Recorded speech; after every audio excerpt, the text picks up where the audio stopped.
Apa kabar pemirsa? Kita berjumpa lagi dalam Warta Parlemen, informasi aktual seputar parlemen bersama saya, Medi Nugroho.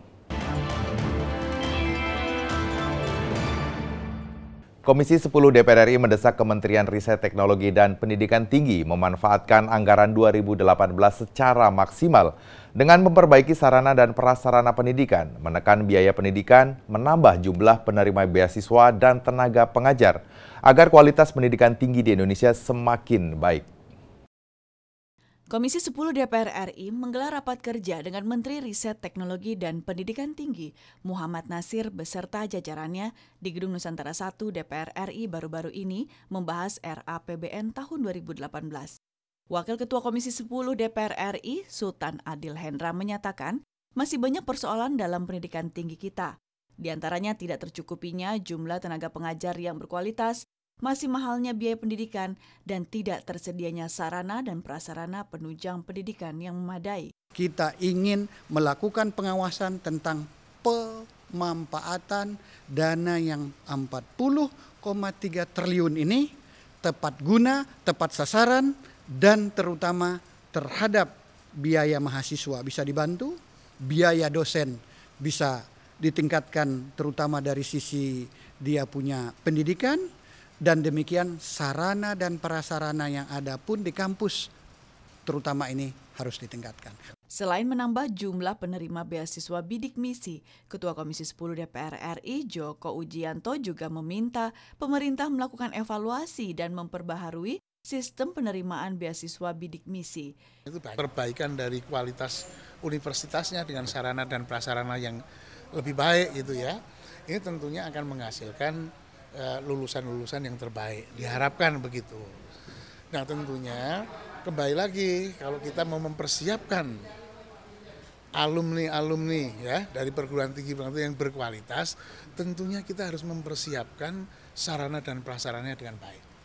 Hilman Hidayat dan Teguh, TVR Parlemen melaporkan. Komisi 5 DPR RI meminta pemerintah membuat kajian komprehensif terkait dengan rencana kenaikan tarif batas bawah maskapai penerbangan. Penentuan tarif dasar tiket pesawat diharap membawa kebaikan bagi semua pihak, baik maskapai penerbangan maupun pengguna jasa transportasi udara.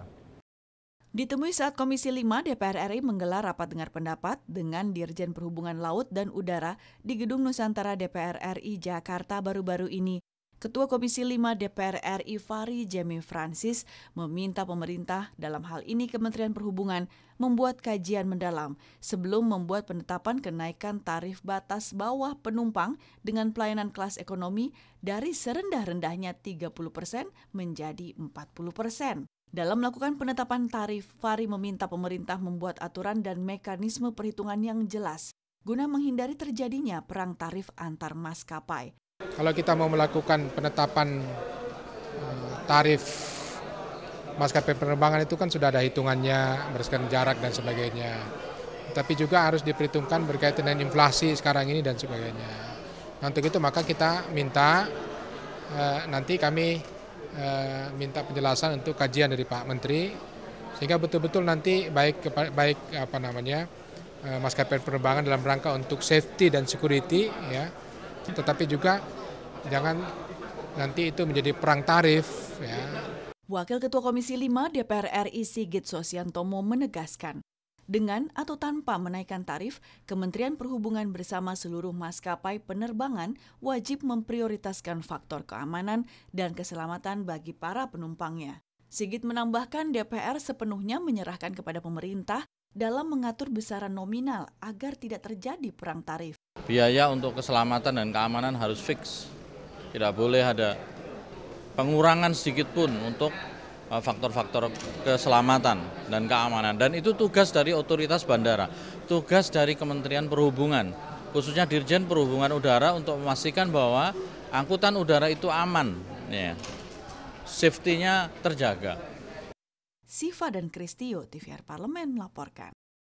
Sidang ke-137 Interparliamentary Union atau IPU yang berlangsung 14 hingga 18 Oktober 2017 di Rusia menjadi tonggak keberhasilan DPR di forum internasional. Diterimanya resolusi tentang Rohingya oleh IPU yang diusulkan Indonesia bersama 7 negara lainnya membuktikan konsistensi politik luar negeri Indonesia. Sidang IPU ke-137 di Saint Petersburg, Rusia, membahas sejumlah agenda diantaranya pembahasan mengenai berbagai konflik atau pertikaian di beberapa kawasan, seperti masalah Timur Tengah, masalah hak asasi manusia, isu nuklir Korea Utara, dan krisis Rohingya. Menyusul hasil voting di General Assembly IPU, terbukalah mata dunia terhadap tragedi kemanusiaan yang bahkan oleh kalangan negara-negara barat sekalipun dipandang sebagai salah satu yang terburuk dalam sejarah modern. Dengan adanya keterlibatan parlemen seluruh dunia, saya kira hampir semuanya termasuk dari parlemen Eropa tadi, dari Inggris, dari mana-mana, semuanya ikut mengecam persoalan ini dan ingin segera ada satu penyelesaian yang menyangkut krisis kemanusiaan, karena yang terjadi di Rohingya ini sudah merupakan pembersihan etnis, ethnic cleansing, dan saya kira tidak bisa dibiarkan. Resolusi IPU tentang Rohingya ini tidak dicapai dengan mudah. 8 negara termasuk Indonesia yang sangat peduli terhadap masalah Rohingya berjuang melalui lobi-lobi intensif dan perdebatan. Lobi politik kita di Parlemen Dunia ini kita lakukan secara maksimal, baik di internal pengusung yang 8 negara tadi maupun juga di luar negara-negara pengusung. Kita melakukan komunikasi bagaimana supaya masyarakat dunia, terutama Parlemen Dunia ini dari berbagai macam negaranya tertarik untuk bersama-sama membela hak-hak asasi manusia yang tercabik-cabik, khususnya yang terjadi di Rohingya.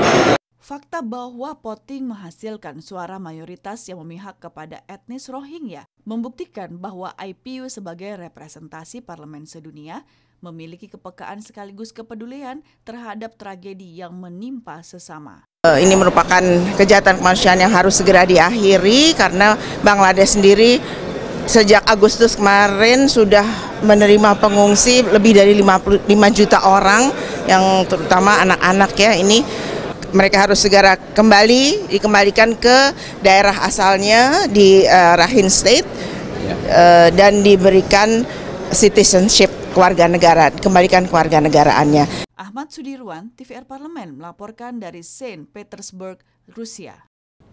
Demikian Warta Parlemen kali ini, sampai jumpa pada Warta Parlemen berikutnya. Terima kasih atas perhatian Anda. Wassalam.